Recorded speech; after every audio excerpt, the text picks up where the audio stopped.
Promuovere la cooperazione europea tra scuole per migliorare la conoscenza delle altre culture e lingue, facilitare lo scambio di esperienze scolastiche e favorire i contatti tra gli allievi ed i docenti dei diversi paesi della comunità europea, nell'ottica di una nuova dimensione europea dell'istruzione.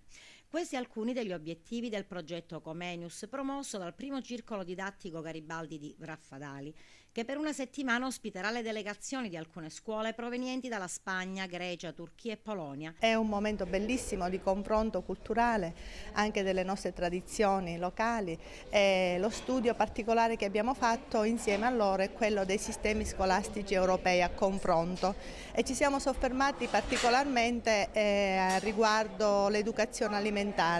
Quindi il mangiare bene nei diversi paesi. I nostri alunni sono stati coinvolti e loro in attività di ricerca, scambi epistolari e video.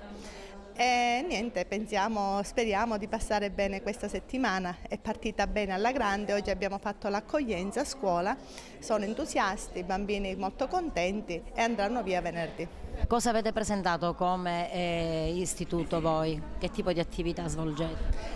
Noi qui abbiamo approfondito ciò che riguarda lo sport, l'attività sportiva, quindi l'attività ludica a scuola, l'educazione motoria come va fatta a scuola, con una serie di DVD che abbiamo preparato e di rappresentazioni ginniche che abbiamo preparato e che faremo loro vedere. Mentre quando siamo andati in Spagna ci siamo soffermati loro particolarmente sull'educazione alimentare. Scambi culturali tra diversi paesi e quindi un confronto reciproco di tradizioni, di usi e anche di didattica.